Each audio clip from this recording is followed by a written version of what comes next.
And hello, everyone. Welcome to the Poetry Club Saturday night show. It is an honor to have you here. Okay, and I want to welcome. Um, see, um,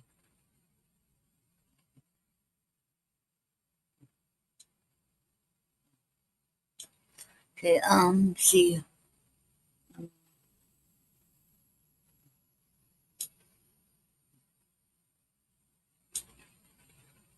And welcome, David, Nathan. Welcome to the Poetry Club Saturday night show. It is an honor to have you here. Thank you very much. Okay.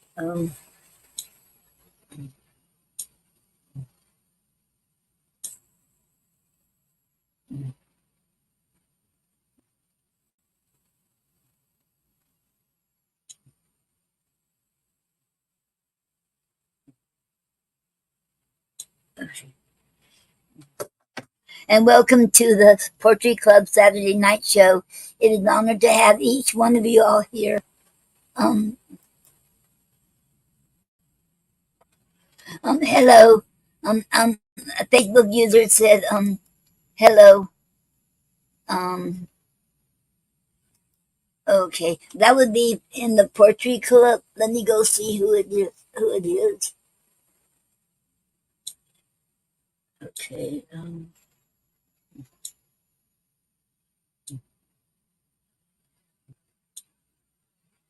Okay, that is David. Hello, David, Nathan. Hello. Okay. Okay. And I hope you all had a good week this week. And so and how would your week been? I hope it went good this week. Okay. I'm gonna get started and read Gary's poem Money Has Spoiled.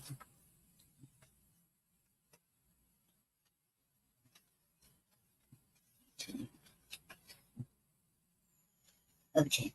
So this is our theme poem for the club. Money has spoiled. Money has spoiled everything but poetry. We all need truth. The value of our words is worth more than our money. We can't let our freedom of speech and personal feelings be destroyed and distorted by the influence of profit. The truth must be told about our past in order to use these truths to help guide the future of mankind on this earth. The end. Okay. And and we have a comment. That must be David Nathan said good, really good. I'm glad to hear that, David. Okay. Okay. Okay. Now I'm gonna play okay. I'm gonna do one of his poems. He wrote called The Hour of Truth. He read that on Speakeasy Cafe several years ago. Okay, we'll hear this one. All right. Hello, I got you, girl.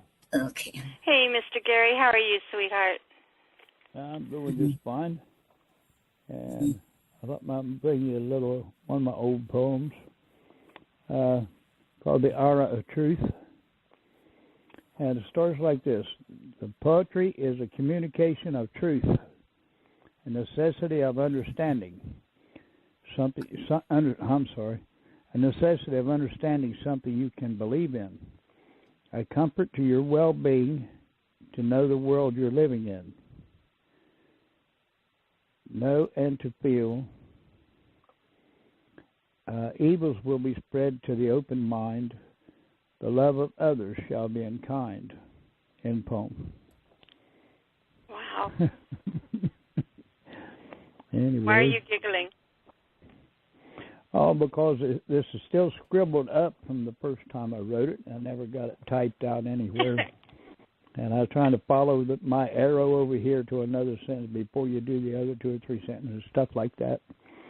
I got some just blacked out with a pen, ink period. Some words are gone. So anyway, I did the best I could. Well, you did incredible, sweetheart. Thank you. So is your darling girl going to tell us how to find you? Yeah, you ready for them 26 IRLs or whatever it is? Yeah. There you go. Here's Noreen. All right. Okay. Oh, I miss him. Oh, that was so funny. Okay. And okay, I remember we was reading. I was reading from the complete works of William Shakespeare, King Henry the sixth, part one. Okay, and today I'm gonna read from an Act 3, scene 1 and scene 2. Okay, okay. Meet um 2.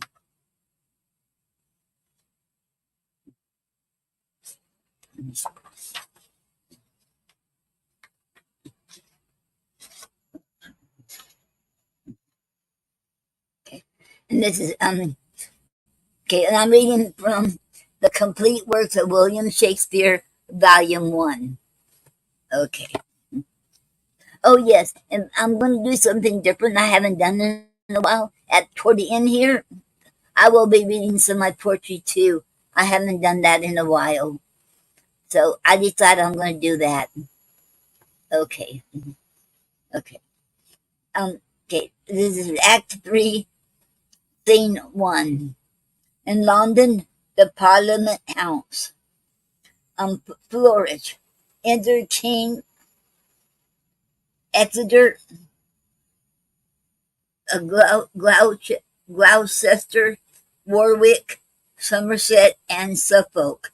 The Bishop of Winchester, Richard Plantagenet, and others. Gloucester offers to put up a bill. Winchester snatches it and tears it.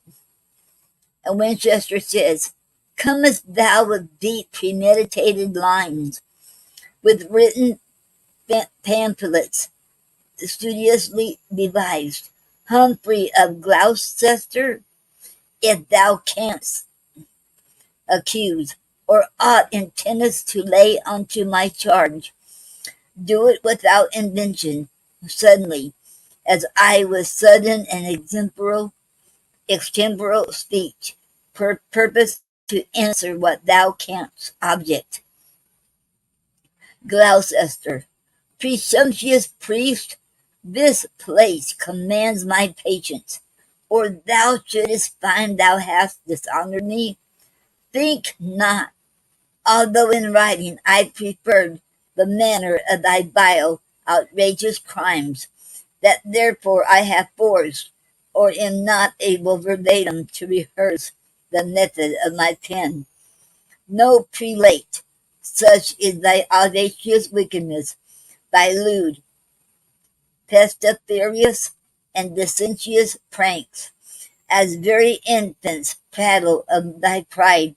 Thou art a most pernicious usurer, forward by nature, enemy to peace, lascivious, wanton, more than well beseems a man of thy profession and degree, and for thy treachery was more manifest, in that thou laidest a trap to take my life, as well at London Bridge as at the Tower. Beside, I fear me, if thy thoughts were sifted, the king, thy sovereign, is not quite exempt from envious malice of thy swelling heart. Okay. Winchester, Gloucester, I do defy thee, Lords vouchsafe, to give me hearing what I shall reply.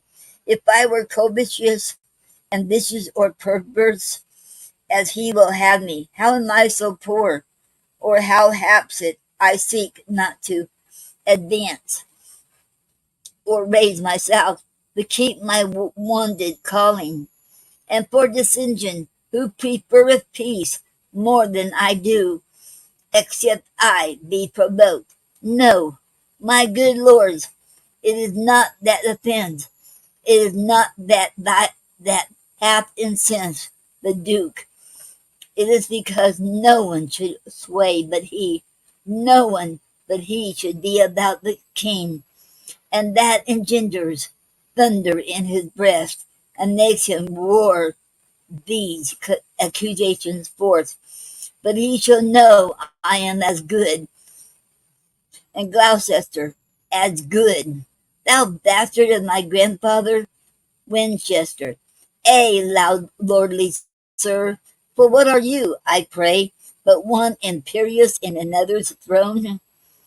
Gloucester, am I not protector, saucy priest? Winchester, and am not I a prelate of the church? Gloucester, yes, as an outlaw in the castle keeps and uses it to patronize his theft. Winchester, on reverend Gloucester, thou art reverent touching thy spiritual functions, not thy life. Winchester, Rome shall remedy this. And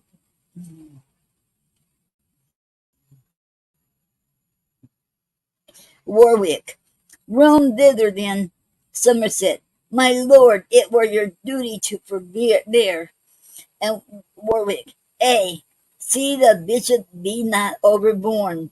Somerset, methinks my lord should be religious and know the office that belongs to such. And Warwick, methinks his lordship should be humbler. It fitteth not a prelate so to plead. Somerset, yes, when his but holy state is touched so near. And Warwick, state holy or unhallowed, what of that? Is not his grace protector to the king? And Plantagenet, aside, Plantagenet, I see, must hold his tongue, lest it be said, speak, sirrah, when you should. Must your bold verdict enter talk with lords? Else would I have a fling at Winchester? King, uncles of Gloucester and of Winchester, the spatial watchmen of our English weal, I would prevail, if prayers might prevail, to join your hearts in love and smirred amity. Oh, what a scandal is it to our crown, that two such noble peers as ye should jar.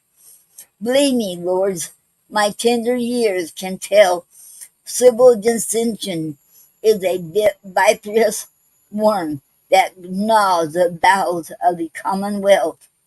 A noise within. Down with the tawny coats. What tumult's this? Warwick, an uproar, I dare warrant, begun through malice of a bishop's men. A noise again. Stones, stones. Enter mayor.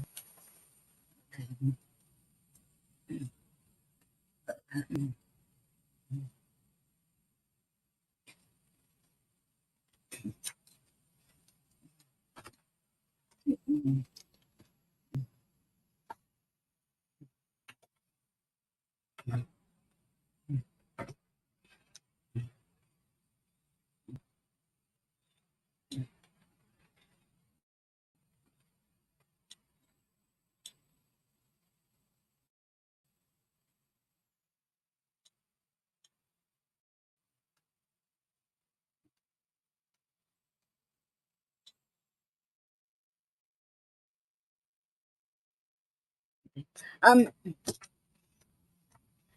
Welcome, Imani Galloway. Welcome to the Poetry Club Saturday Night Show. It is an honor to have you here. And welcome, John W. May. Welcome to the Poetry Club Saturday Night Show.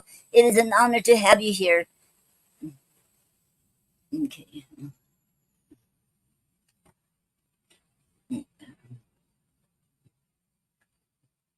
Enter Mayor. Nay, oh my good lords and virtuous Henry, pity the city of London, pity us. The bishop and the Duke of Gloucester's men, forbidden late to carry any weapon, have filled their pockets full of pebble stones, and bending themselves in contrary parts, do pelt so fast at one another's pate, that many have their giddy brains knocked out. Our windows are broke down in every street, and we for fear compelled to shut our shops. Enter serving men in skirmish with bloody pates. King, we charge you on allegiance to ourselves to hold your slaughtering hands and keep the peace. Pray, Uncle Gloucester, mitigate the strife. First servant. Nay, if we be forbidden stones, we'll fall to it with our teeth. See, server. Second servant. Do what ye dare. We are as resolute. Skirmish again. Gloucester, you of my household, lead this previous broil and set this unaccustomed fight aside. And third servant, my lord, we know your grace to be a man just and upright, and for your royal birth, inferior to none but to his majesty, and ere that we will suffer such a prince, so kind a father of the commonweal, to be disgraced by an inkhorn mate. We and our wives and children all will fight, and have our bodies slaughtered by thy foes. Per servant, ay, and the very parings of our nails shall pitch a field when we are dead. Begin again. Gloucester, stay, I say, and if you love me as you say you do, let me persuade you to forbear a while. King, oh how this discord doth affect my soul. Can you, my lord of Winchester, behold my sighs and tears, and will not once relent? Who should be pitiful if you be not? Or who should study to prefer a peace, if holy churchmen take delight in broils? Warwick, yield, my lord protector, yield, Winchester, except you mean with obstinate repulse. I slay your sovereign and destroy the realm. You see what mischief and what murder have been enacted through your enmity. Then be at peace, except ye thirst for blood. Winchester, he shall submit, or I will never yield. Gloucester, compassion on the king commands me stoop, or I will see his heart out, ere the priest should ever get that privilege of me.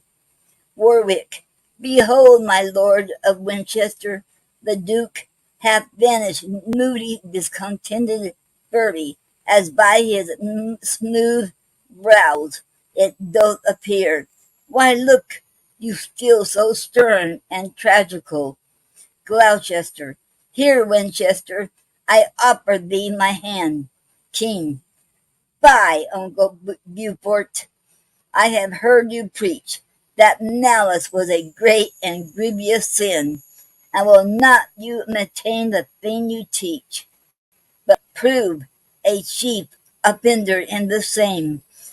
Warwick, sweet king, the bishop hath a kindly gird. For shame, my lord of Winchester, relent. What shall a child instruct you what to do?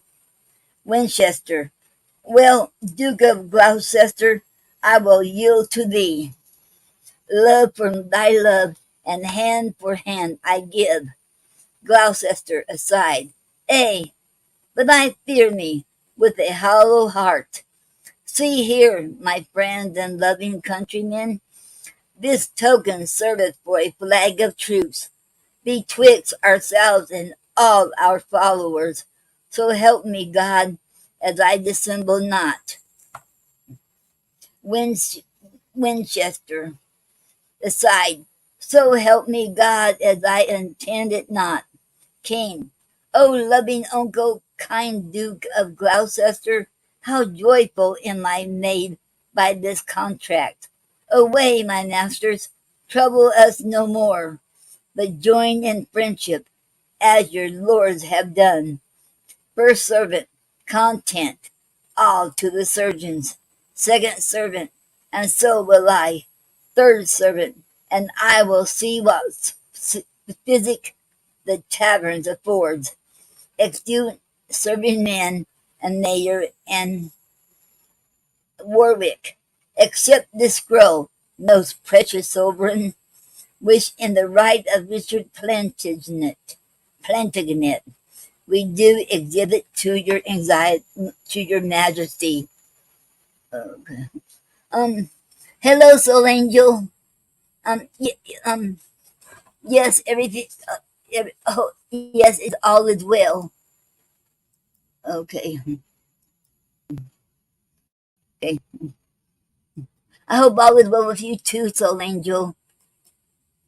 Okay, and welcome to the Portrait Club Saturday Night Show. And it's an honor to have you here, Soul Angel. Okay, good.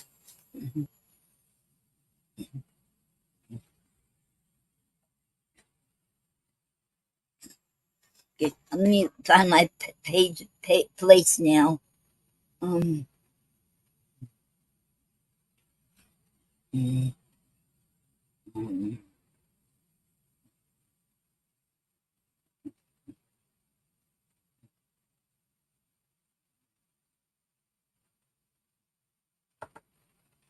Okay, I think I'm right here. Gloucester, well urged, my lord of Warwick, for sweet prince. And if your grace mark every circumstance, you have great reason to do Richard right, especially for those occasions. At Eltham Place, I told your majesty, king, and those occasions, uncle, were of force. Therefore, my loving lords, our pleasure is that Richard be restored to his blood. Warwick, let Richard be restored to his blood, so shall his father's wrongs be recompensed. In Winchester, as will the rest, so willeth Winchester, king. If Richard will be true, not that alone, but all the whole inheritance I give, that doth belong unto the house of York, from whence you spring by lineal descent. Plantagenet, thy humble servant, vow's obedience, and humble service till the point of death. King, stoop then, and set your knee against my foot, and in beguerdon of that duty done, I gird thee with the valiant sword of York. Rise, Richard, like a true Plantagenet, and rise, created princely Duke of York, Plantagenet, and so thrive, Richard, as thy foes may fall, and as my duty springs, so perish they that grudging one thought against your majesty. All, welcome, High Prince, the mighty Duke of York, and Somerset aside. Perish, base prince, ignoble Duke of York, Gloucester. Now will it best avail your majesty to cross the seas and to be crowned in France? The presence of a king engendered love amongst his subjects and his loyal friends, as it disanimates his enemies. King, when Gloucester says the word, King Henry goes. For friendly counsel cuts off many foes. Gloucester, your ships already are in readiness. Senate, flourish. Execute all but Exeter. Exeter, ay, We may march in England or in France, not seeing what is likely to ensue. This late dissension, grown betwixt the peers, burns under faint ashes of forged love, and will at last break out into a flame, as festered members of rot, but by degree, till bones and flesh and sinews fall away. So will this base and the envious discord read. And now I fear that fatal prophecy, which in the time of Henry, named the fifth, was in the mouth of every sucking babe, that Henry born at Monmouth should win all, and Henry born at Windsor lose all, which is so plain that Exeter doth wish his days may finish ere that hapless time. Exit. Okay. Okay. We got a comment, and so Angel said, "Good, so glad. Yes, thank you. I just became a great grandma, so I'm so excited. Oh, congratulations, Soul Angel, on being a great grandma, and congratulations to the mother too, and the grandma too. Okay, okay, and we got somebody saying hello. Let me go see who. Okay, um,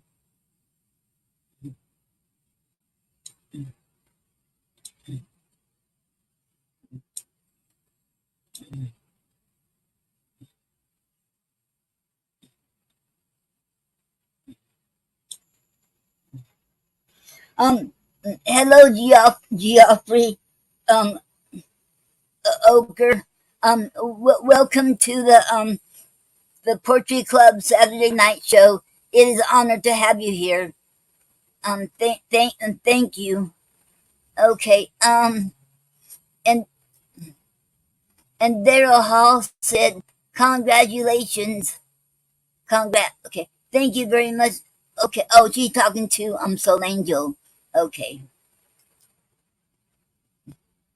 And Daryl said, "Love your reading." Okay. Thank you very much, Daryl. Okay. Okay.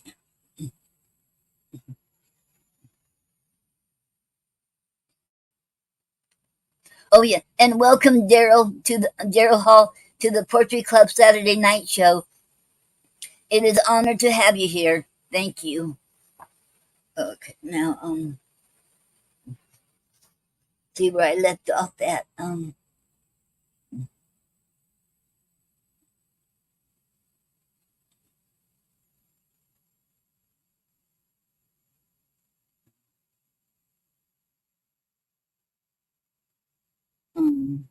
okay, here we are. Scene 2 in France, before Roughton. And Daryl said, you as well. Okay, I'm not sure if he's talking to me or okay, okay, okay. Okay, scene 2, France, before Rouen. Enter La Pucelle disguised with 4 soldiers with sacks upon their backs. La Pucelle. These are the city gates, the gates of Rouen, through which our policy must make a breach. Take heed, be wary how you place your words. Talk like the vulgar sort of market men that come to gather money for their corn.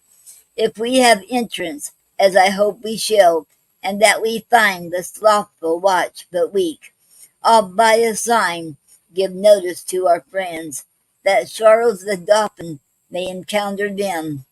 First soldier, our sack shall be a mean to sack the city, and we be lords and rulers over Rome.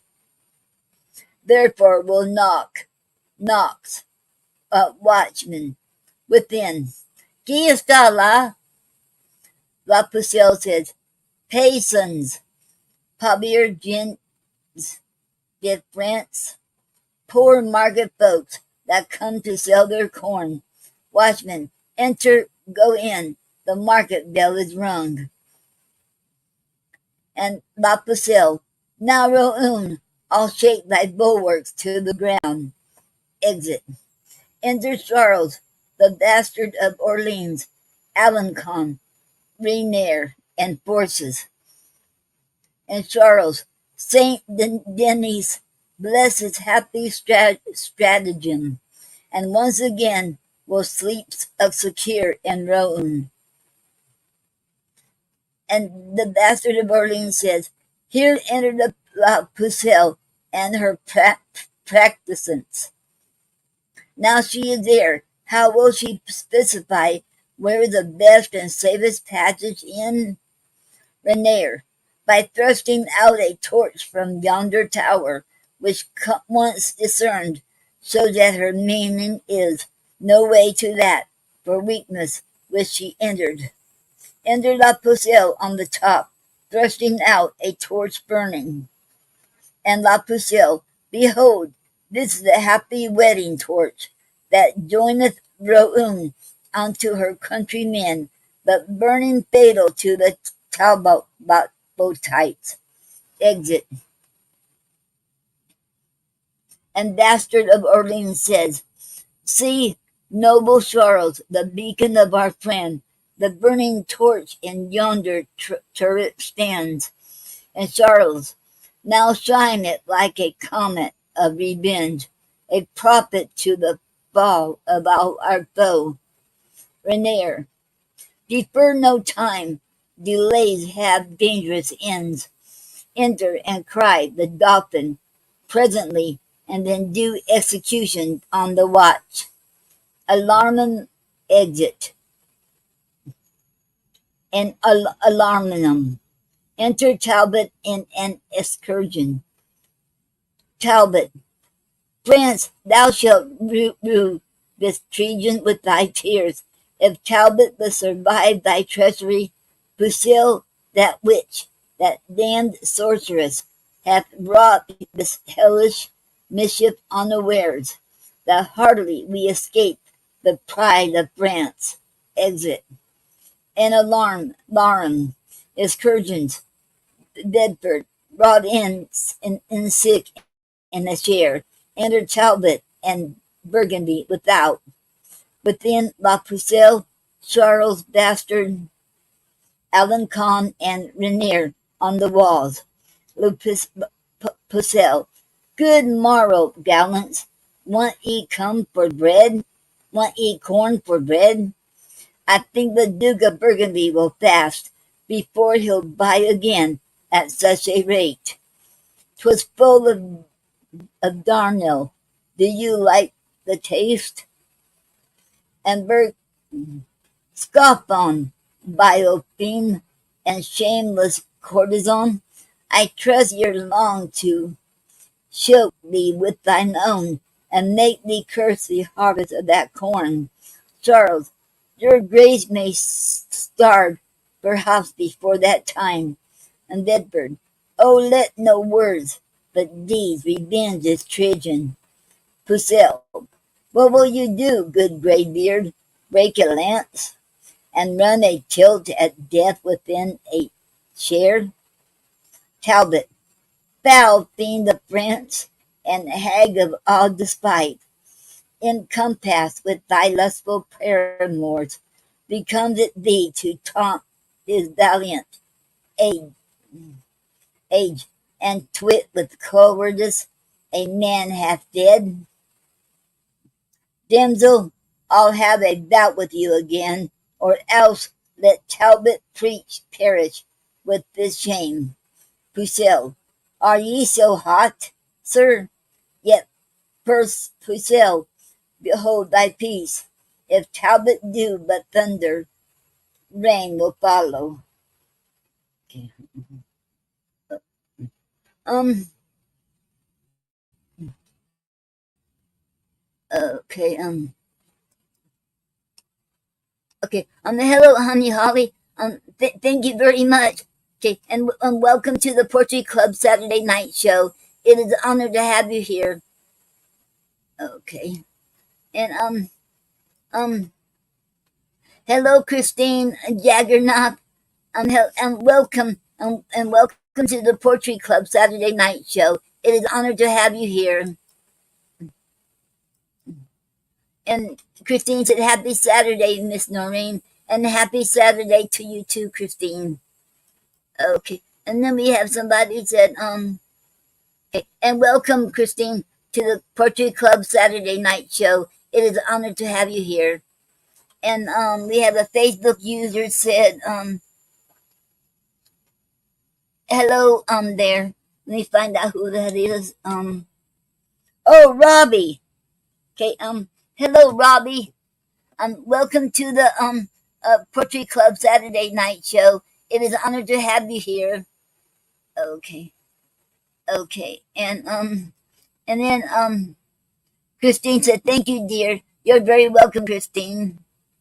Okay, okay.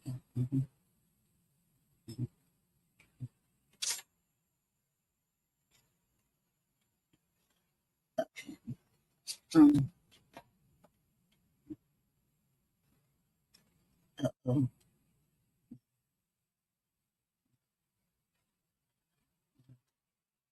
Mm.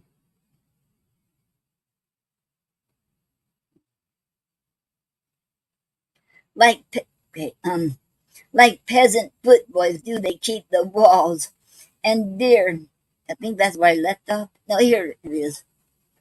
The English whisper together in council, God speed the Parliament. Who shall be the speaker?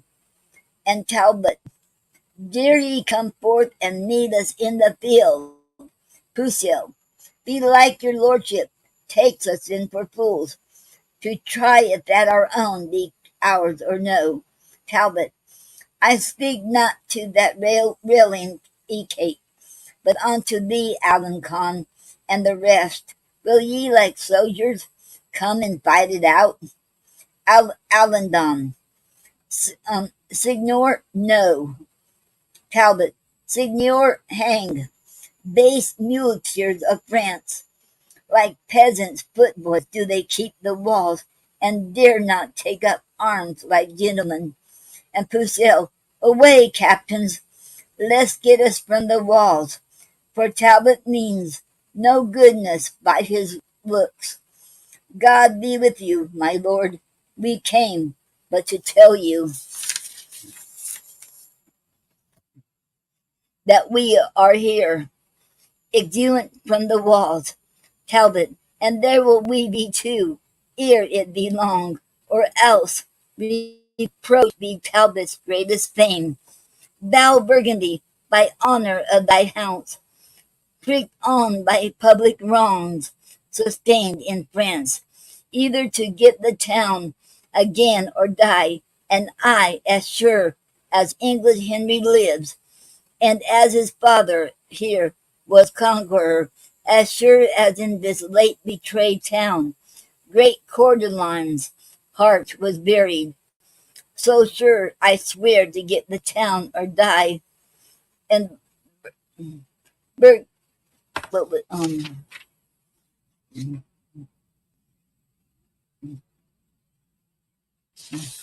and Burgundy, my vows are equal partners with thy vows, Talbot.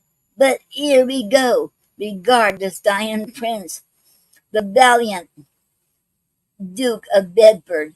Come, my lord, we will bestow you in some better place, fitter for sickness and for crazy age.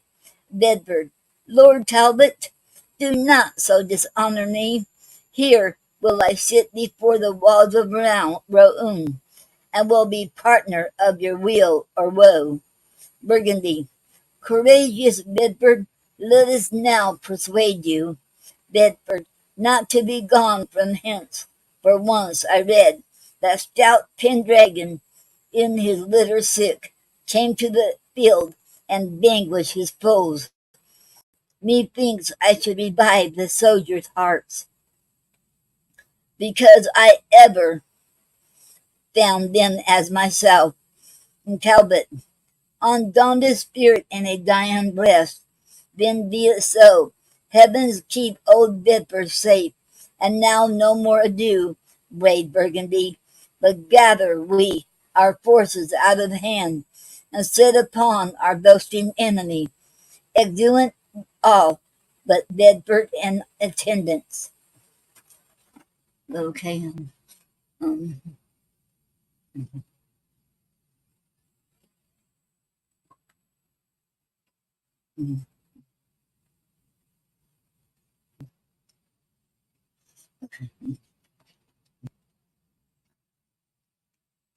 and an alarum excursions. Enter Sir John, Fastful, and a captain. Captain, whither away, Sir John Fastful, in such haste? Fastful, whither away? To save myself by flight. We are like to have the overthrow again. Captain, what? Will you fly and leave Lord Talbot? Fastful, ay, all the Talbots in the world to save my life. Exit. Captain, cowardly knight, ill fortune follow thee. Exit. Retreat excursions. La Pucelle, Alencon, and Charles fly. Bedford, now quiet soul, depart when heaven please, for I have seen our enemies overthrow. What is a trust or strength of foolish man? They that of late were daring with their scoffs are glad and fain by flight. To save themselves, Bedford dies and is carried in by two in his chair. An alarum re-entered Talbot, Burgundy, and the rest. Talbot, lost and recovered in a day again. This is a double honor, Burgundy, yet heavens have glory for this victory. Burgundy, warlike and martial Talbot, Burgundy enshrines thee in his heart, and there erects thy noble deeds as valor's monuments. And Talbot, thanks, gentle Duke, but where is Pucelle now? I think her old familiar is asleep. Now where the bastards braves, and Charles his Greeks? Was all more, was all a mort.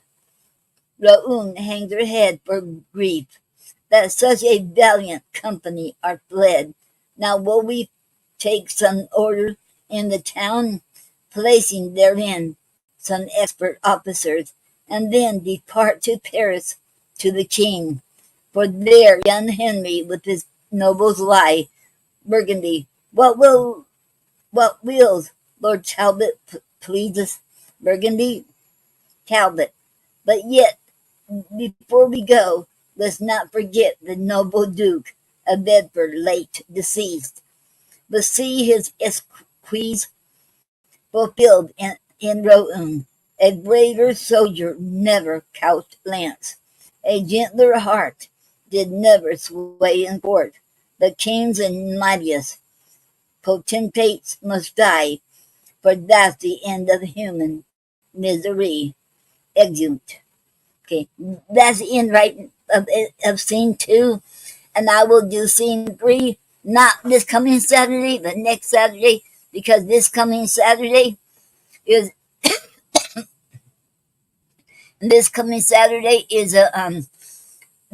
the poetry club joins the 100,000 poets for change. Okay.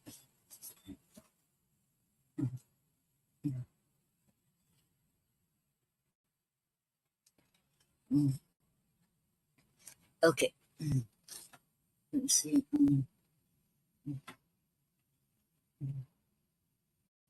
Okay.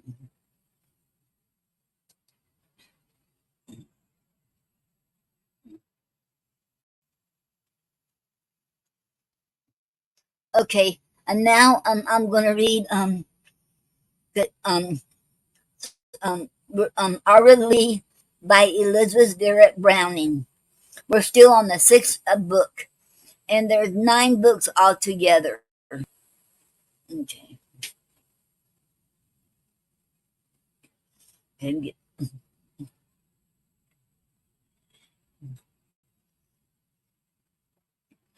Okay. And so, abandoned to a bitter mirth, I loiter to my inn. O world, O jurists, rhymers, dreamers, what you please. We play a weary game of hide and seek.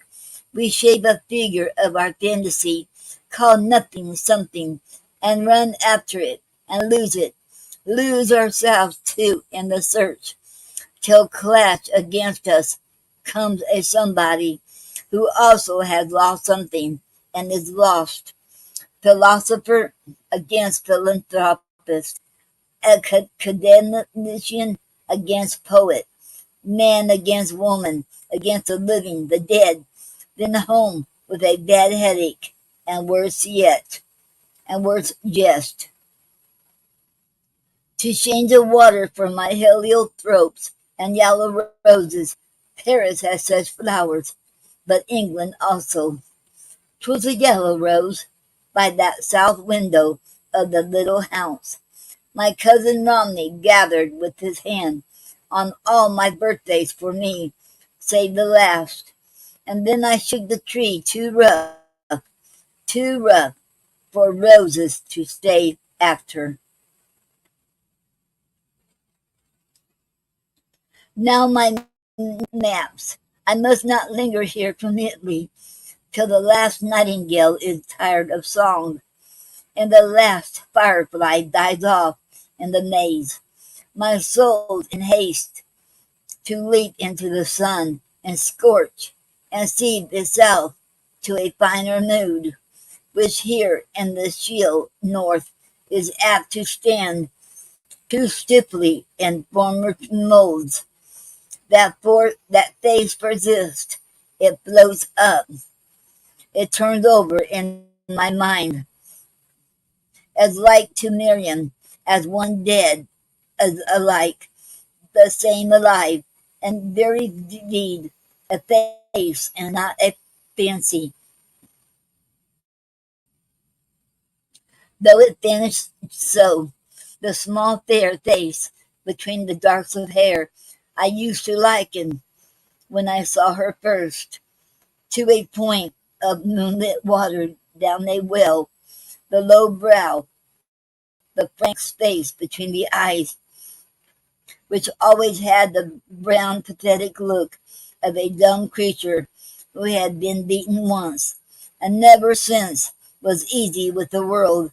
Ah, now I remember perfectly those eyes today, how overlarge they seemed, as if some patient, passionate despair, like a cold, dripped and forgot on tapestry, which slowly burned the widening circle out, had burnt them larger, and those eyes today, I do remember, saw me too, as I saw them with conscious little lids of strain in recognition.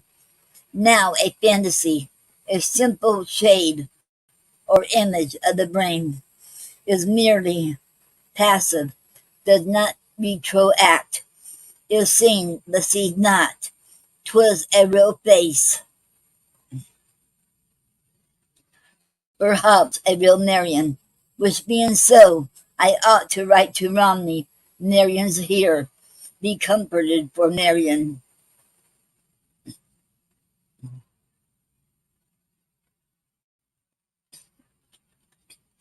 Hello, Dickie. Um,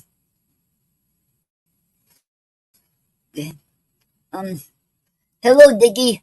Welcome to the Poetry Club Saturday night show. It is an honor to have you here. Thank you. Okay. My pen fell. My hand struck. sharp together as hands do, which hold at nothing. Can I write to him a half-truth? I keep my own soul blind to the other half, the worst.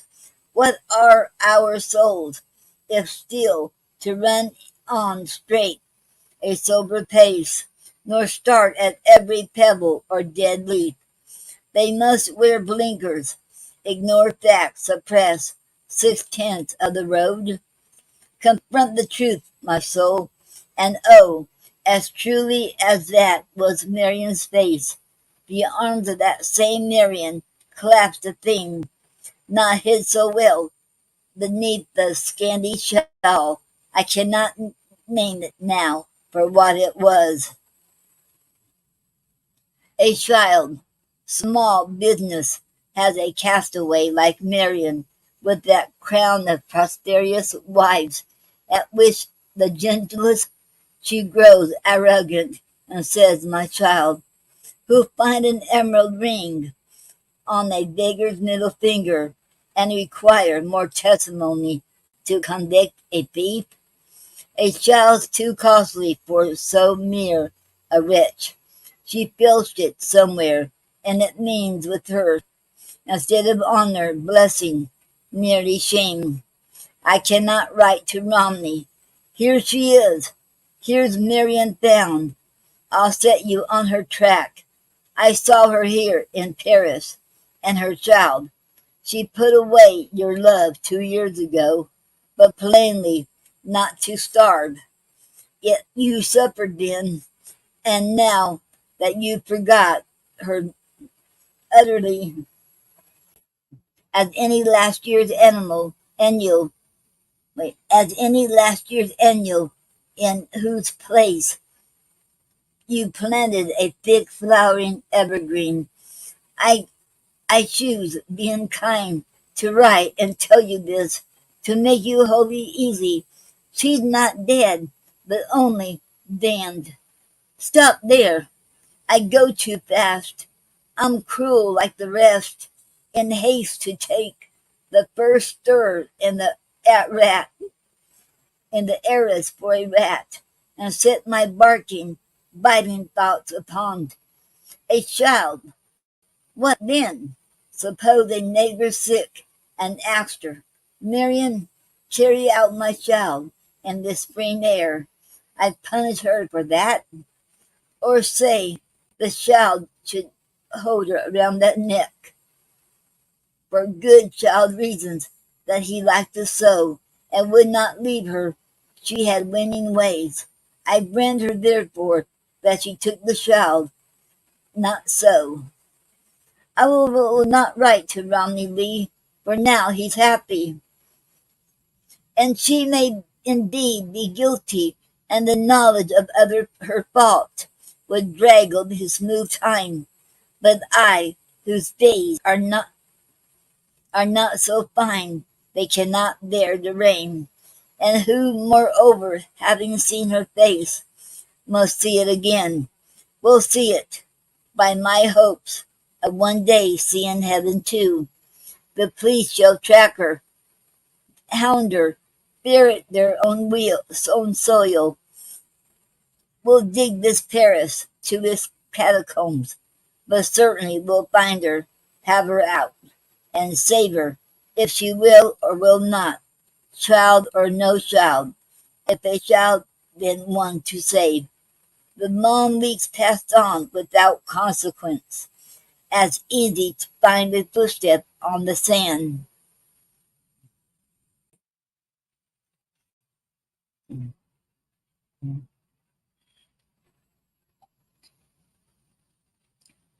Hello, Gina. Um, and Gina said, And Gina said, I love you so much, Noreen. I need this today. Um, hello, Gina. I love you so much too. Okay, and welcome to the Potpourri Club Saturday night show. It's an honor to have you here. Okay. The morning after spring tilled the morning after spring tide, as a trace of Marian's feet between the incessant surge of this live blood. She may have moved this way, but so the starfish does, and crosses out the dent of her small shoe. The foiled police renounce me. Could they find a girl and child? No other signalment but girl and child? No data shown, but noticeable eyes and hair in masses, low upon the brow, as if it were an iron crown and pressed. Friends heighten and suppose they specify why girls with hair.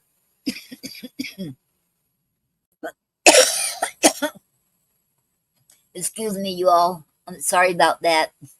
Okay. Okay.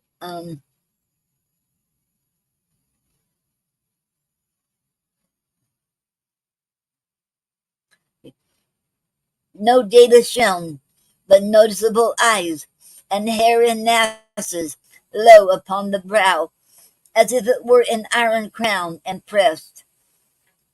Friends heighten and suppose they specify why girls with hair and eyes are everywhere in Paris.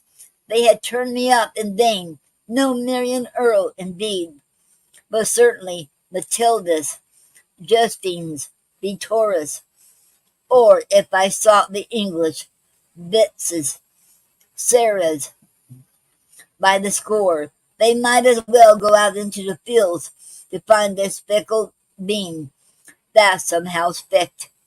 And somewhere in the pod they left me so. Shall I leave Marian? Have I dreamed a dream? I thank God I have found her.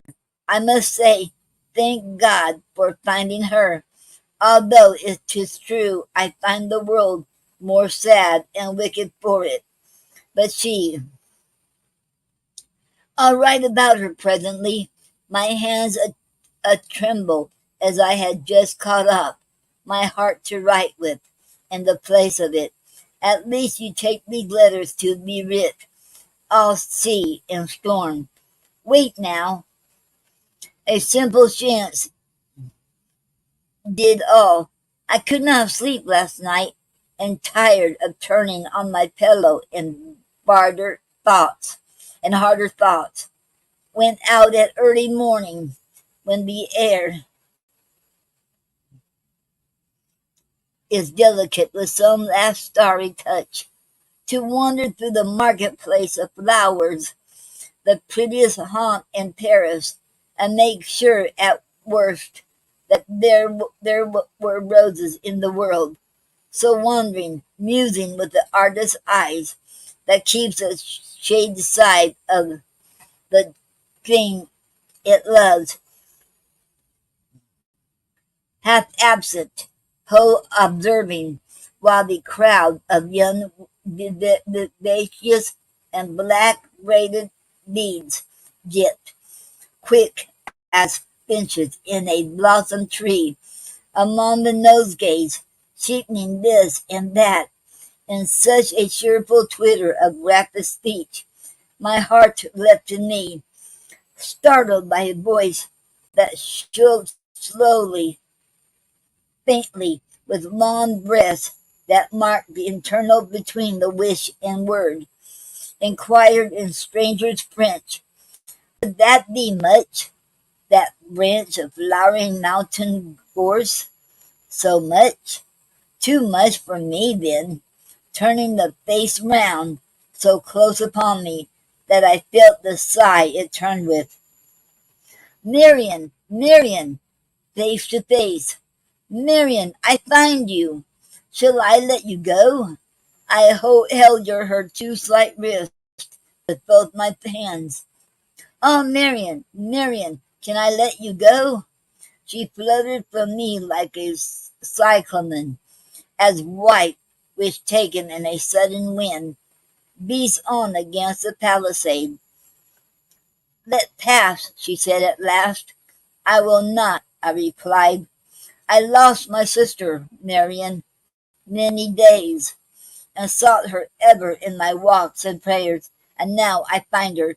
Do we throw away the bread we worked and prayed for, crumble it and drop it to do even so by thee, whom still I've hungered after more than bread? My sister Marian, can I hurt thee, dear? Then why distrust me? Never tremble so. Come with me, rather, where we'll talk and live, and none shall vex us. I've a home for you and me and no one else. She shook her head. A home for you and me and no one else suits one of us. I prefer to such a roof of grass on which a flower might spring, less costly to me than the cheapest here, and yet I could not at this hour afford a like home even, that you offer yours. I thank you. You are good as heaven itself, as good as one I knew before. Farewell. I loosed her hands. In his name, no farewell. She stood as if I held her. For his sake, Romney's, by the good he meant. Ay, always by the love he pressed for once, and by the grief, reproach, abandonment he took in change. He, Romney, who grieved him? Who had a heart for it? What reproach it touched him? Be merciful, speak quickly. Therefore, come. I answered with authority. I think we dare to speak such things and name such names in the open squares of Paris. Not a word, she said, but in a gentle, humbled way, as one who had forgot herself in grief, turned around and followed closely where I went, as if I led her by a narrow plank across devouring waters, step by step, and so in silence we walked on the mile.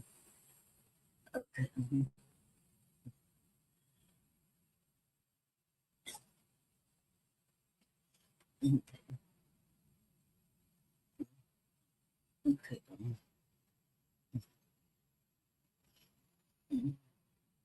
Okay. And then she stopped. Her face was white as wax. We go much further. You are ill, I asked, or tired? She looked the whiter for her smile. There's one at home, she said, has need of me by this time, and I must not let him wait. Not even, I asked, to hear of Romney Lee? Not even, she said, to hear of Mr. Lee. In that case, I resumed, I go with you, and we can talk the same thing there as here. None waits for me. I have in my day to spend. Her lips moved in a spasm without a sound, but then she spoke. It shall be as you please, and better so. 'Tis shorter seen than told, and though you will not find me worth your pains, that even may be worth some pains to know, for on one as good as you are.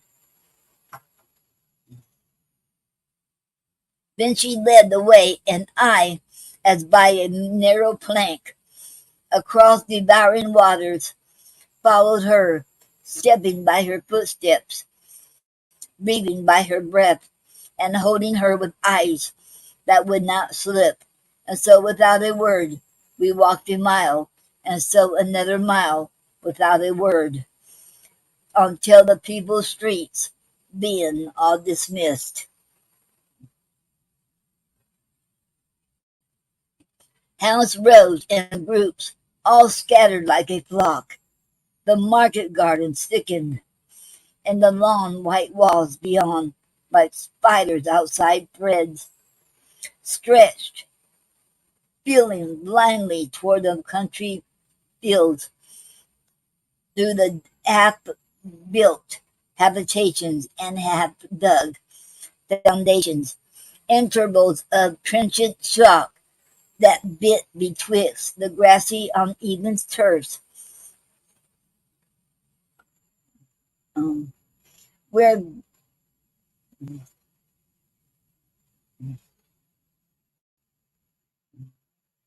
um, where goats, vine tendrils trailing from their mouths, stood perched on edges of the cellar range, which should be staring as they about to leap to find their coming Bacchus. All the place seemed less a cultivation than a waste. Men worked here only, scarce begin to live, all sad, the country struggling with the town like an untamed hawk upon a strong man's fist that beat its wings and tries to get away and cannot choose be satisfied so soon to hop through courtyards with its right foot tied, the vintage plains and pastoral hills in sight.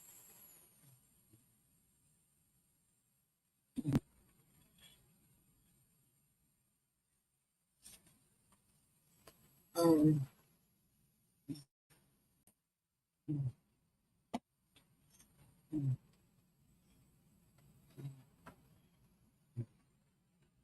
um,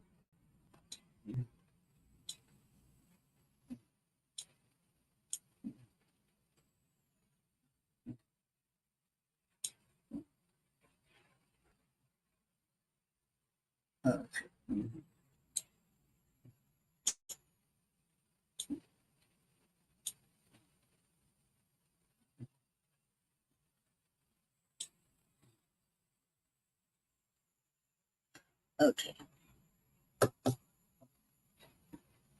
okay. Um, we stopped beside a house too high and slim to stand there by itself, but waiting till five others, two on this side, three on that, should grow up from the sullen second floor. They paused it now to build it to a row. The upper windows partly were unglazed.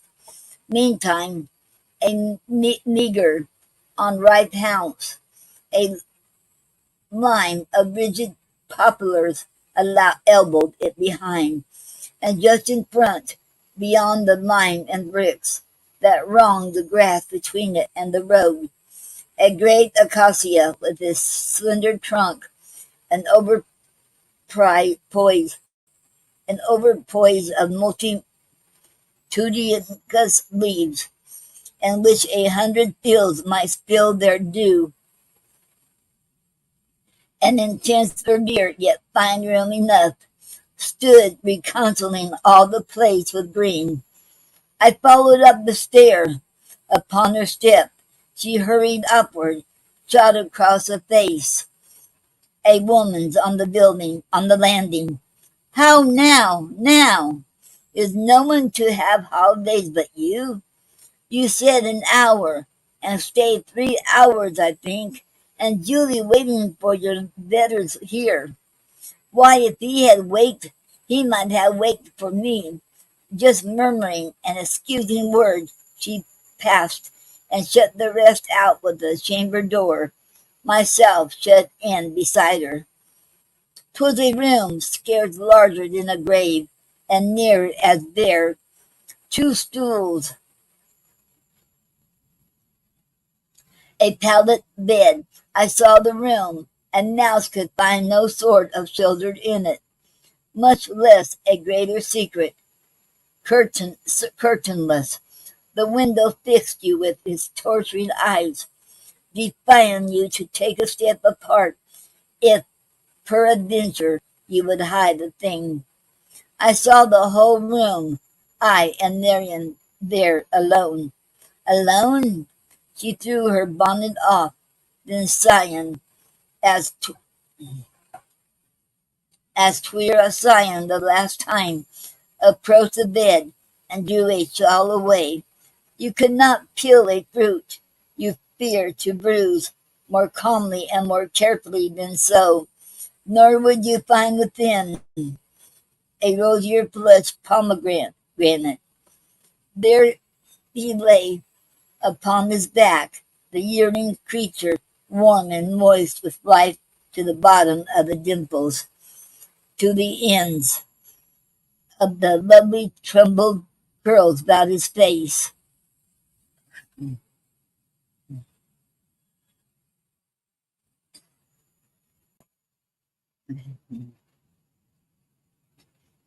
For since he had been covered over raunch to keep him from the light glare, both his cheeks were hot and scarlet as a first live rose. The shepherd's heart blood ebbed away into the faster for his love, and love was here as instant in the pretty baby mouth, shut close as if for dreaming that it sucked. The little naked feet drawn up the way of nestled birdlings, everything so soft and tender to the tiny hold-fast hands, which closing on a finger into sleep, have kept the mold of it.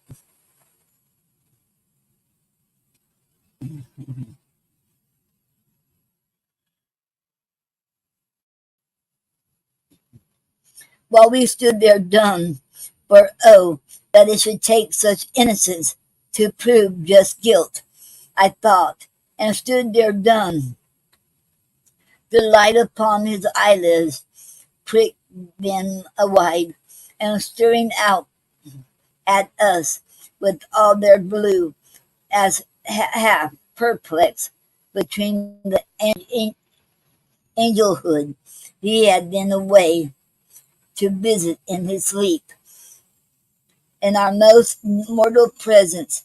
Gradually he saw his mother's face, accepting it, and changed for heaven itself, with such a smile as might have well been learnt there, never moved, but smiled on in a drowse of ecstasy, so happy, half with her and half with heaven, he could not have the trouble to be stirred, but smiled and lay there, like a rose, I said, as red and still indeed as any rose the, that blows in all the silence of its leaves, content and blowing to fulfill its life.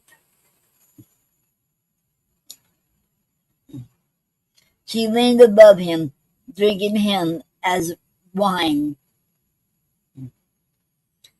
In that extremity of love, you'll pass for agony or rupture, seeing that love includes the whole of nature, rounding it to love no more, since more can never be that just love. Self forgot, cast out of self, and drowning in the transport of the sight. Her whole pale, passionate face, mouth, forehead, eyes, one gaze she stood, then slowly as he smiled, she smiled too, slowly, smiling unawares, and drawing from his countenance to hers a fainter red, as if she watched a flame and stood in its aglow. How beautiful, said she. Okay, I'm going to stop there, and um, I'm going to stop there, and I'm going to continue. Not this coming Saturday, the next Saturday. This coming Saturday is a poetry club joins the 100,000 Poets for Change. Oh well. Okay. Hello, Danielle. She said hi, everyone. Face blue, smiling. Hello, Danielle, and welcome to the Poetry Club Saturday night show. It is an honor to have you here. Okay. Let me mark this. Let me see. Okay, let me mark this down so I know where I leave off at. Okay.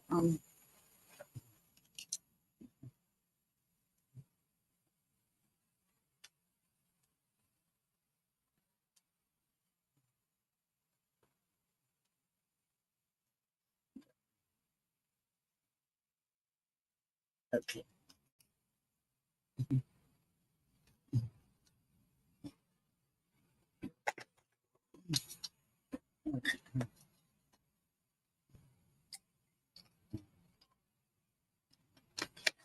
I love to read.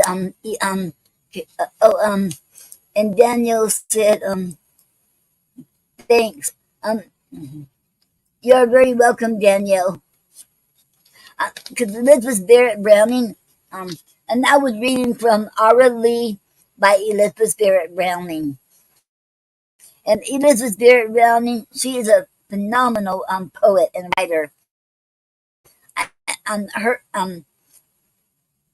Robert um, Browning and Elizabeth Barrett Browning are my favorites. Are two of my favorites.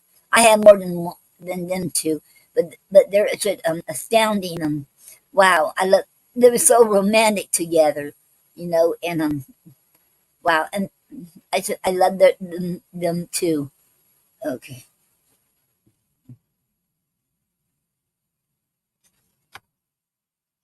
okay. Now I'm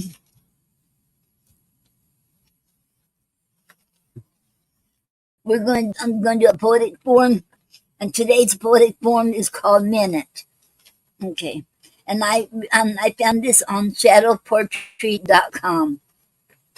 And even though it's a ghost site now, but you can still go on shadowpoetry.com and you can find tremendous, helpful, valuable information on poetry. So check that out. I love that site. The minute poem is a rhyming verse form consisting of 12 lines and 50 syllables written in iambic meter. The poem is formatted into three stanzas of, the first stanza is 8-4-4-4, and the second stanza is 8-4-4-4, and the third stanza is 8-4-4 syllables.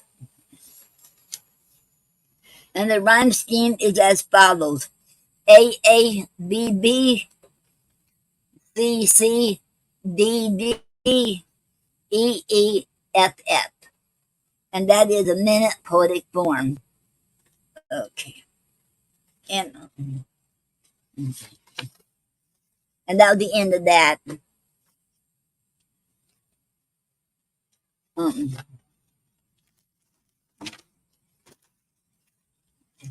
and today's word is sanguine. Sanguine. SANGUINE. And the word origin is Latin in the early 14th century. And it is a noun and an adjective both. And in the noun definition for the noun, okay, 1, a blood red color. 2, heraldry, a blood red stain used in blazoning. Okay. As an adjective, definition is 1, a optimistic or positive, especially in an apparently bad or difficult situation. Okay. A second definition in the literary and heraldry is blood red. Okay. Example in a sentence: at the Renaissance fair, the sanguine banners flew high over the crowd. And okay, did you know in medieval medicinal practice, 4 humors dictated a patient's overall health: sanguine, blood; choleric, yellow bile; melancholic, black bile; and phlegmatic, phlegm. Okay. Medieval doctors used to describe patients as sanguine if they had flushed skin, and this was considered a sign of good health. While the diagnostic use of humors has long been disapproved, the adjective sanguine can still be applied to someone with an optimistic outlook, especially in a tough situation. Etymologically, the word comes from the Latin for of blood. Okay, that was the end of that. And that was sanguine, Sanguine. And I got that word from wordjelly.com. Um, and that is an awesome site. You can sign up and get a word every day. And the sister site would be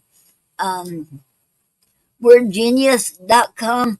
And both of them, just sign up on both of them. You'll get a word every day of the week. And both of them, you don't get the same word, but so you get different words from both of them. So it's an awesome site. There's more to it than just getting a word every day. So check it out. It's an awesome site. Okay. Okay. Now,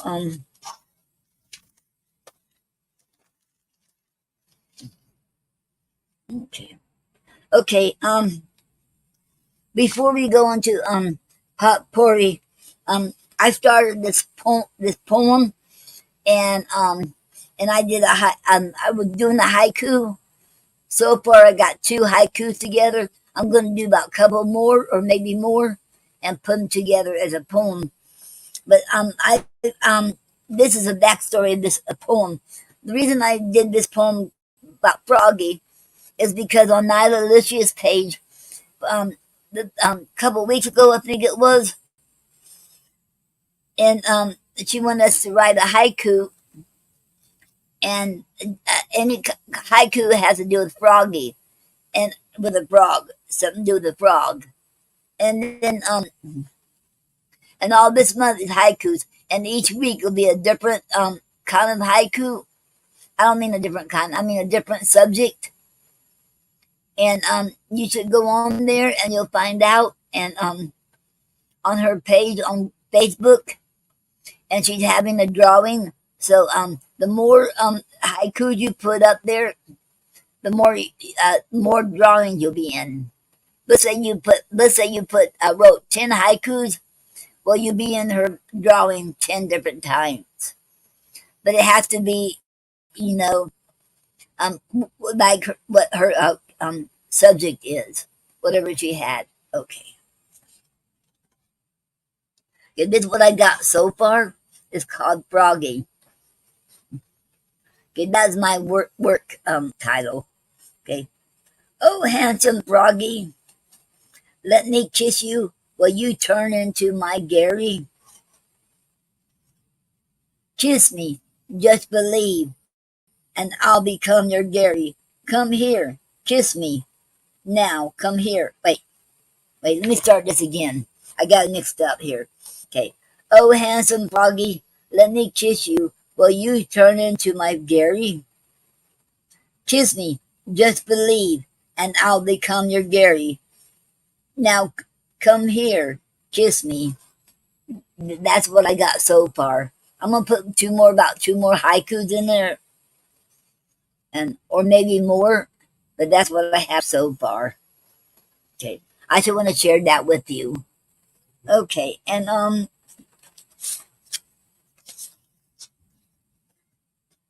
okay,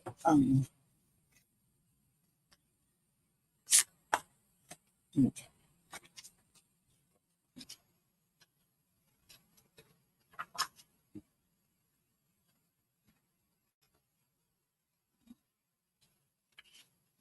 And this is one of my favorites. And this is a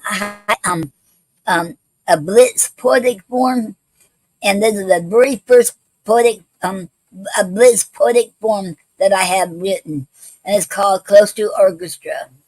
And I already wrote over 20 already, maybe 27 or something like that.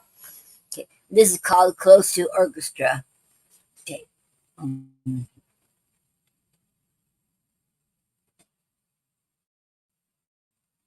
okay. close to orchestra. Hold me tight, hold me close, close and firm, close to your heart, heart of gold, heart beating fast, fast and slow, fast lovers, lovers lane, lovers forever, forever will be true, forever I'll love you.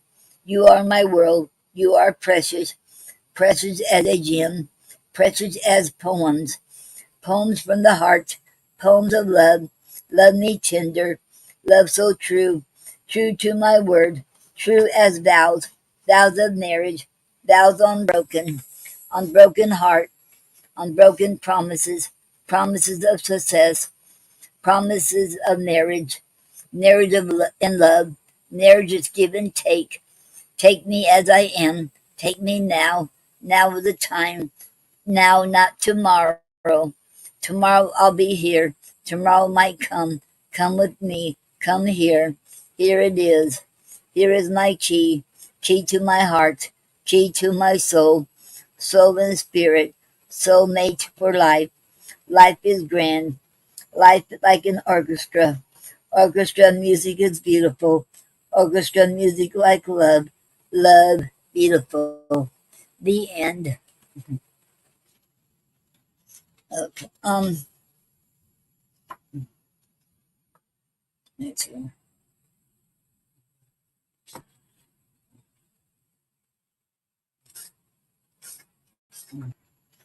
And this comes from Now and Forever, Our Love and Other Love Poems. Okay, okay. And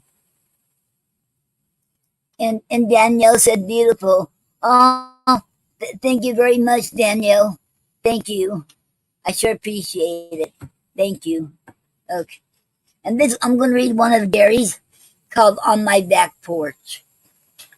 I could feel the moon looking down on us while I held you close and firm for a long time. I ran my hand over your silky hair down your back while some of it tickled my nose and I got some in my mouth. I still held on to your warm body, enjoying the warmth and closeness of my sweetheart. The end. And that was Gary's. Okay. And that also came from Now and Forever Our Love and Other Love Poems. Okay. Okay. Okay. We'll have Potpourri. Does anybody want to come on and read their poetry, or you have something to share, or you have announcements, or or you two want to come on here and talk? Okay. If you want to come on, you can. This is what Potpourri is all about. It don't have to be poetry. Whatever you want to say, you can come on here. Okay. And while I'm waiting, okay, I'm waiting on someone to come on here. Okay. Well, let me type in. Okay.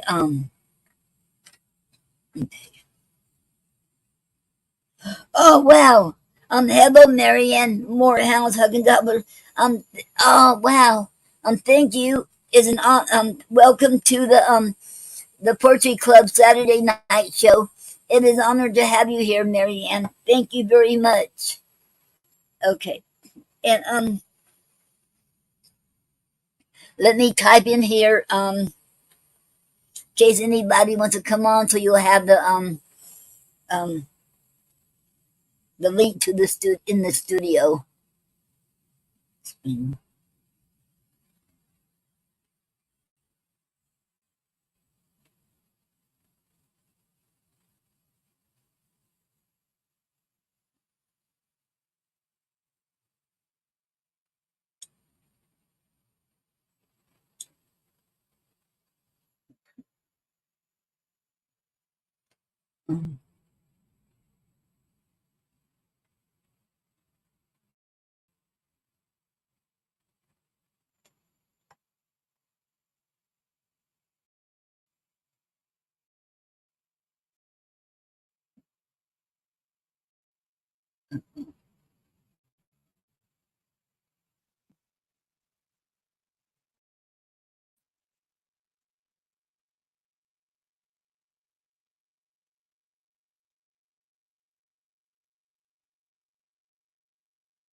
Okay.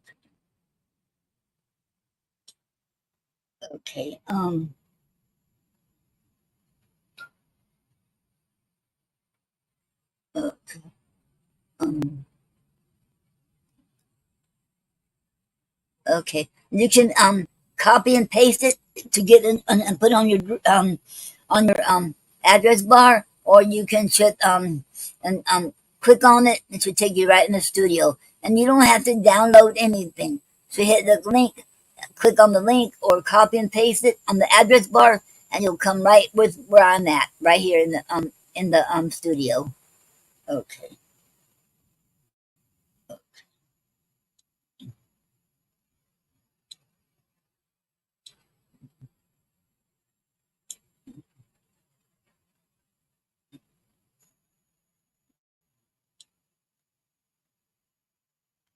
Okay. Now I put in the poetry club. Now I'm gonna put it in my page.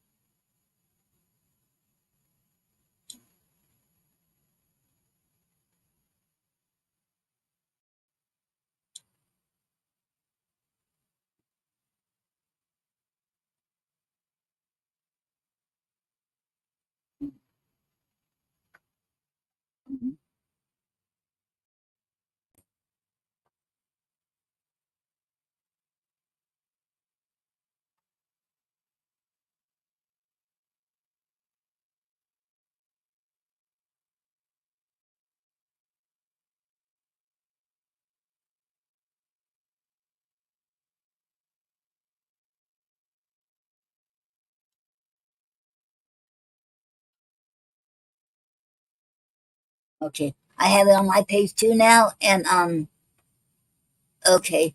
Let me see. I'll put in YouTube too. I don't know if anybody's on YouTube. Okay. Let's see. Okay.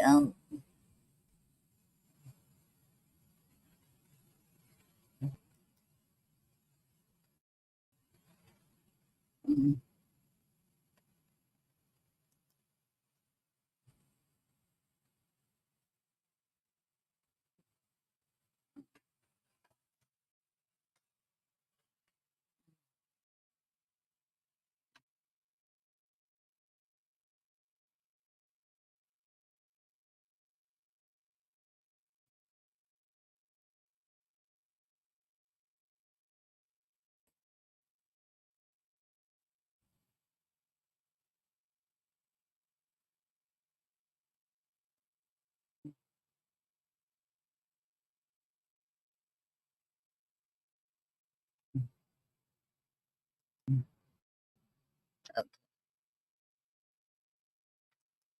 okay. I have it on in the YouTube too.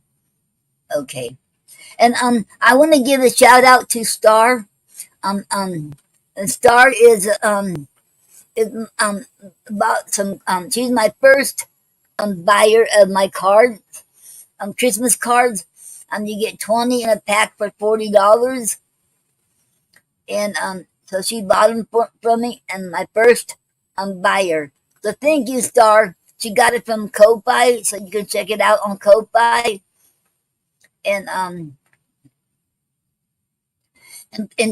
$40, and plus you got to pay. I forgot to put the taxes up there, but I will be putting the taxes up there, and it's $40. I mean shipping cost. I should forgot the shipping cost, but it's $40 for the cards, 20 of them. You can pick your own five designs or four designs each, and it's still equal to 20 cards. And them tags up there, gift tags, I'm going to take them down because I already going to put them in the package. You can get them. Okay, let me show you them. Right here.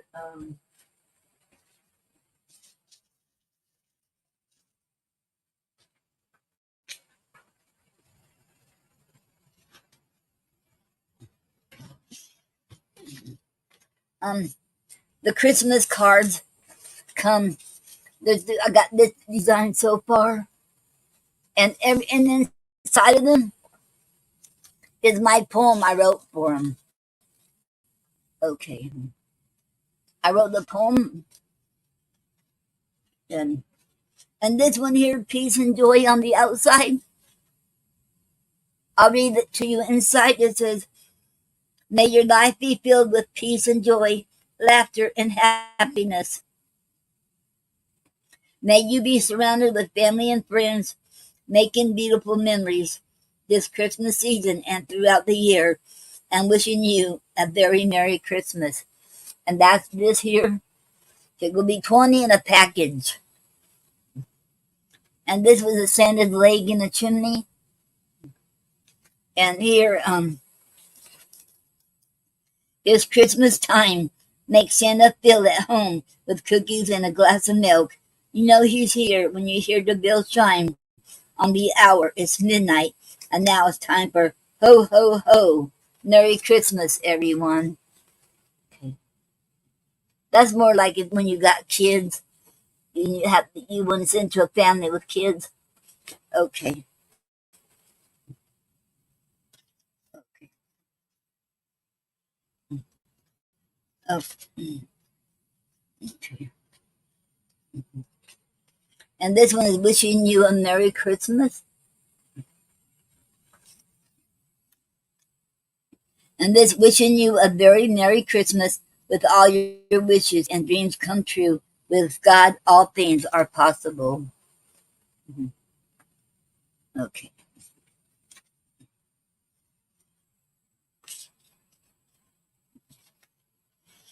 And this one is Merry Christmas, and with an angel and a trumpet.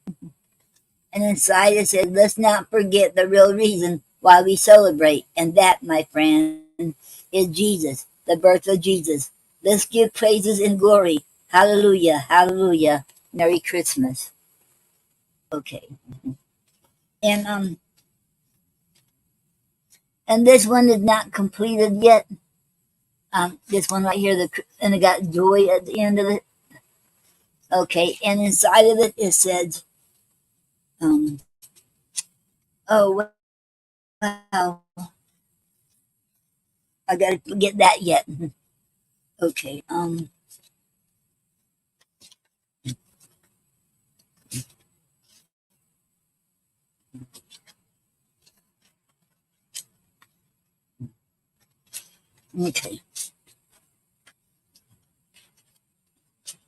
Okay. And I'm still working on more of them. So more Christmas cards too. Different designs. Okay. And they're all gonna be the same size. Okay, 5x7 or 7x5, because I have envelopes, colored envelopes, that same size. That's why I have to work with that, what I have. Okay. And then I got gift tags too. This is the one design. All gonna be to and from. This one says Merry Christmas. And okay, so far I got one, two, um, 4, 6, 8, 10, 12 designs of the gift tags. I want to make 15 so I can put 25 in a pack. It'll be 5 different designs in each pack of the gift tag. Will come in 25. Okay. And good. Okay, and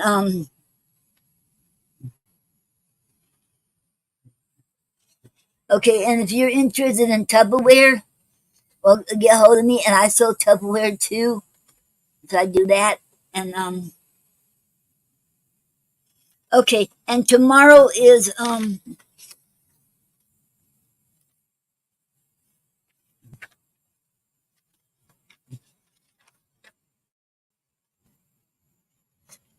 okay,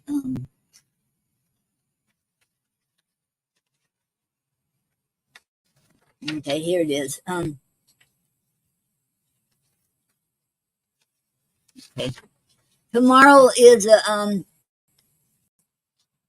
100,000 Poets for Change, 10 plus years of poetic activism, and it's a book. And it was created by 100 TPC organizers, and with essays and articles by dozens of contributors, and complemented with photos and posters from hundreds of cities in color and with a very complete index.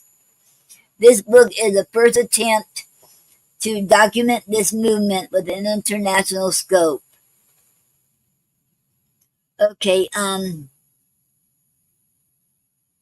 the book launch event will be live tomorrow. Um, oh, I forgot the time. I know I'll be in the fourth group, and my time is at 3 in Eastern Standard Time. Um,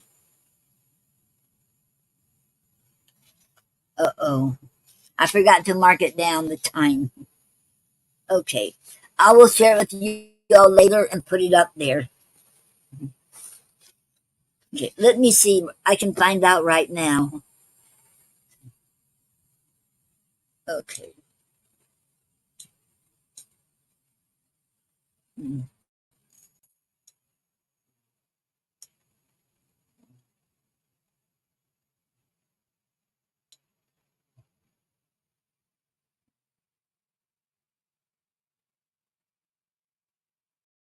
mm, Um, Here it is. It starts at mm.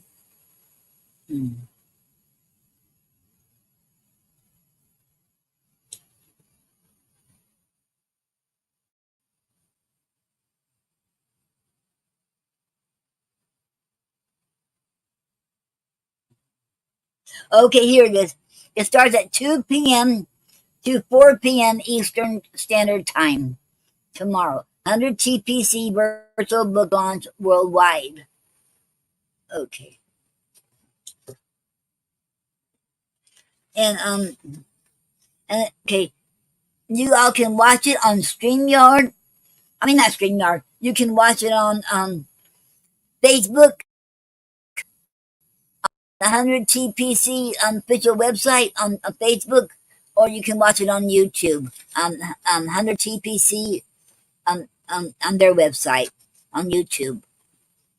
Okay, and it says here Terry on and book editors Tyler Rodriguez Aranda, Lisa Bijos, and Canudo Roden will be presenting the book 100,000 Poets for Change, 10 plus years of poetic activism, created by 100 TPC organizers with essays and articles by dozens of contributors, and complemented with photos and posters from hundreds of cities in color and with a very complete index.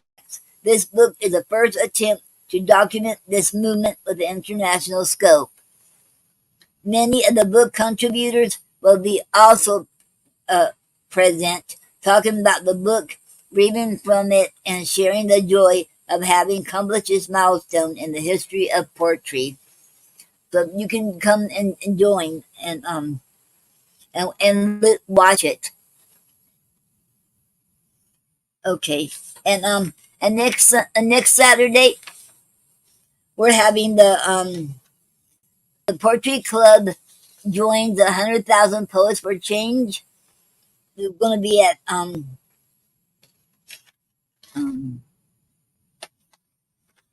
on September 30th, 2023. Um,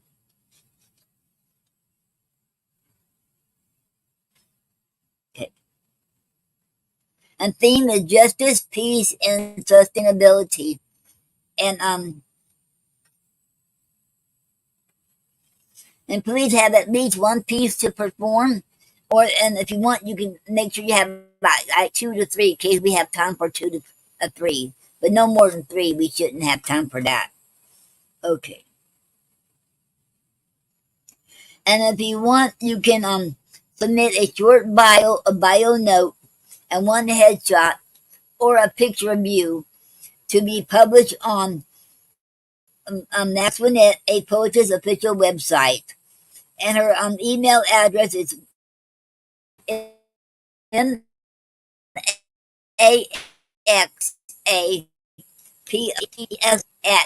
maxaps@woo.com.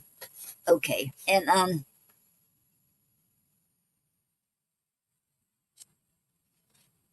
okay, okay, and all poets, musicians, singers, photographers, artists, um, and songwriters, etc. Um, all are all welcome. And you don't have to read your poem. You can even sing if you want to sing or show your artwork. But it has to be the theme: justice, peace, and sustainability. And 100,000 Poets for Change is founded by by the late Michael Rothenberg and his wife Terry Carrion. And if you want to say a few words in honor of Michael Rothenberg, you are most welcome to, or sing a song for him, or write a poem for him, and you are most welcome in his honor. Thank you. Um, and the shows are documented and archived at the Stanford University in California. If you want to check it out more, to go to 100tpc.org. Okay. Okay. And while I'm still waiting to see if anybody wants to show up and come on here and read your poetry, or whatever you have to share, well, let me see if anybody's still on here.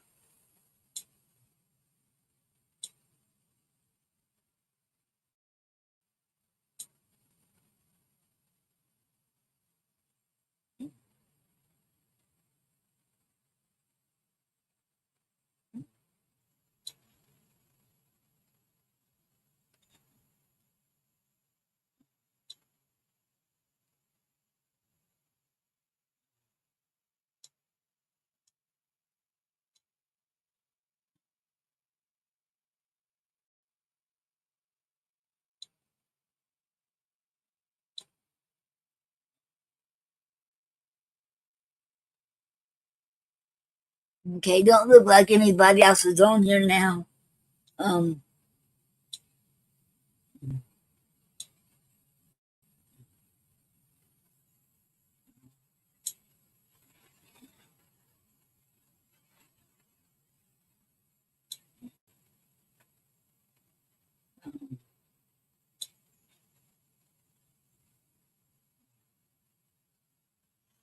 okay.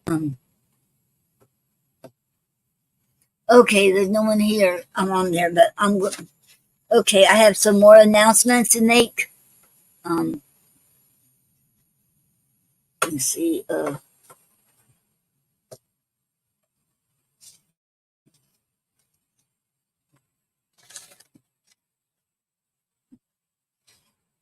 Okay.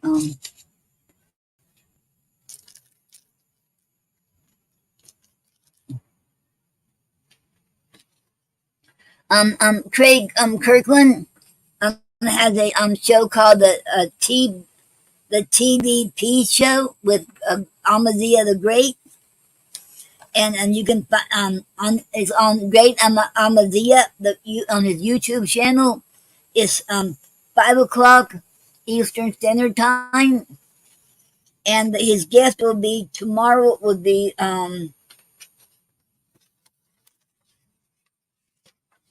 his guest tomorrow evening will be Samani, Mr. Orange Live, DeWitt St. Alban, and Ross Atiba. So you don't want to miss a show. So try if you want to try to be there. And Ross Atiba is is our member of the Poetry Club. Okay. And okay. And Honey Parker has a show every Sunday and Wednesday night at from 11 p.m. to midnight. And her show and it's on Outworld Fleet radio station on Poetic Expressions. It's a pre-recorded shows, so and it's phenomenal, and you don't want to miss it. Okay, and she's also a life coach. And if you want to need a life coach, no matter what the reason is, and she is the one you want to go to. She is very phenomenal. She's very professional. She knows her knows what to. She knows her business, and I recommend her for life coach. And she prays over everything what she does, and that's why that's very impressive to me. And she also makes oils and keychains. So if you need keychains or oils, get in touch with her. Remember, she prays over everything. So her name is Honey, Hunnie, Holly, Holly. So check it out. Okay. And Franco, Flavius, and Max Winnett and Francine has a show called The Real Stuff Podcast, The Poetry Corner, Fridays at 11 a.m. to noon on Rajay Nostalgia YouTube channel. So go check that out. And Max Winnett with her magazine. She also is having a podcast every Wednesday at 11 a.m. So go and check that out. Okay. And Gina Storm, Brother O, Enigmatic, and Nina Purple has a show called Voices Behind the Pens. Not every Monday night at 9 p.m. Eastern Standard Time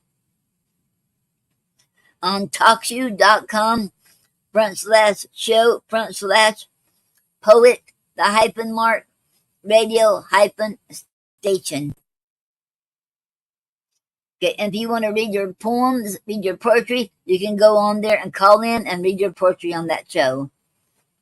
And Nyla Alicia has a show called Speakeasy Cafe every Thursday night from 8 p.m. to 11 p.m.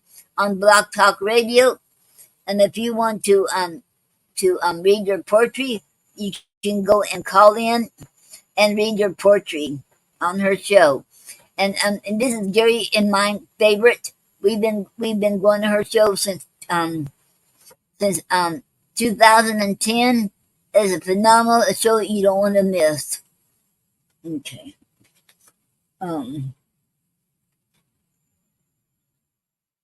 Okay. And also see what else I have.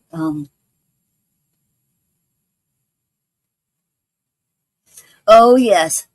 And I don't know if any of y'all heard of about October 4th is coming up. October 4th, 2023. And I don't want to forget to tell you about it because and I've been told it's not on the news. Well, that's because the government does not want us to know about it. Well, on October 4th, 2:20 p.m., be on the safe side. Keep your phones off at about 2. And they're going to do alert. The FEMA and the wireless, whatever you call them, from the wireless, and all of them, your cell phone, anything smartphones, smart TV, your laptop, all of them will be sounding off. So you don't want your phones on around that time, or be on or your laptop either. So I'm just warning you all, be on the safe side. I'm going to stay off my phone after 3. After 2. I'm going to make sure it's. And I read I heard on the YouTube channels. Well, go on YouTube and search for it on YouTube, and you're going to find a lot of stuff about October 4th, 2023. So go and search for it, and you'll find all your information you need to know. And it don't sound good at all. And this is what FEMA is going to do. So make sure you're off your phones and everything. And if you have a Faraday bags, we'll put them in there. And make sure your phone, all the phones is turned off, and your laptop and everything. And if you don't have a phone, if you don't have a Faraday bag, you can put it in the microwave. Microwave is still good. Okay. I just want to let you all know that. And okay, I'm going to write a poem on that too. So I haven't started it yet. And I want to give a shout out to So remember, um, I know a lot of people saying it's not on the news, but it's not going to be on the news because the government don't want you to know. I see somebody is watching. So it says it's only going to happen to the ones in the United States, in China, and India, but I'm not sure about Canada. I'm not sure about that. So just check it out. Okay, the October 4th. Okay. And doesn't it look like there's nobody on there now? Um, mm, um,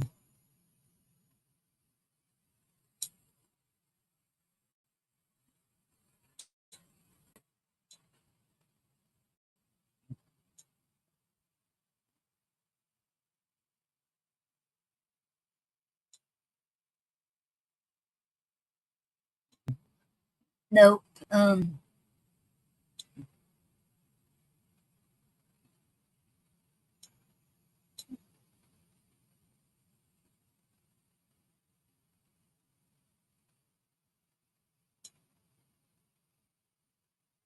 Okay.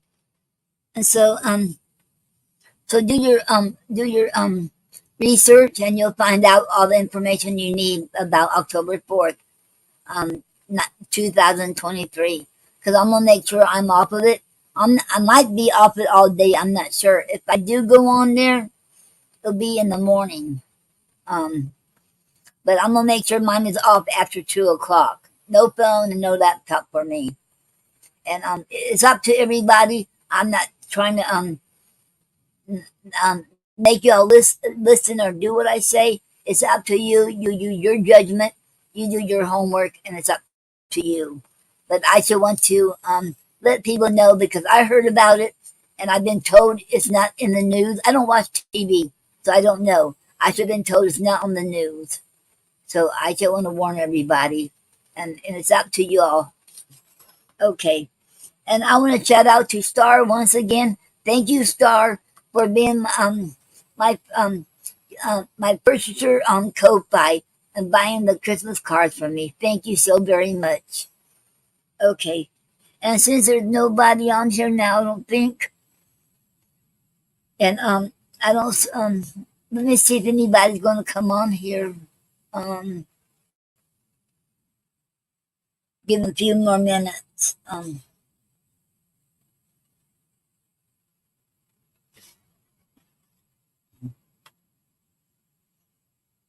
Okay, I don't have any other announcements to make, and I don't think anybody else is coming on. Um, um,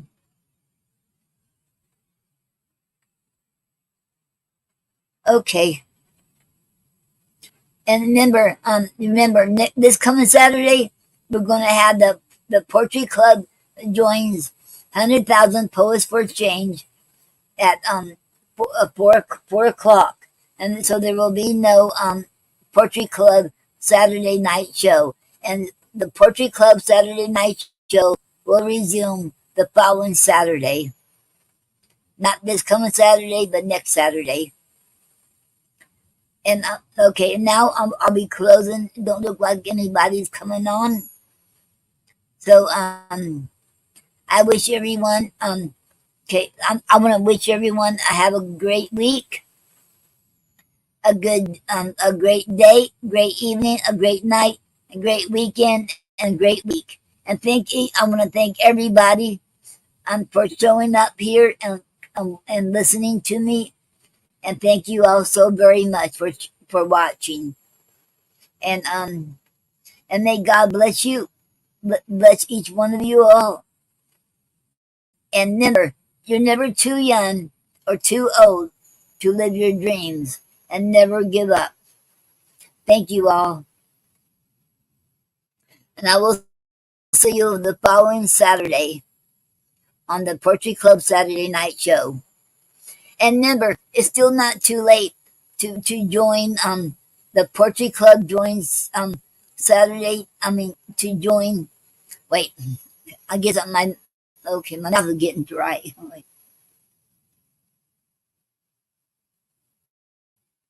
It's not too late to participate in the Poetry Club joins 100,000 Poets for Change. You still got plenty of time if you want to participate next this coming Saturday.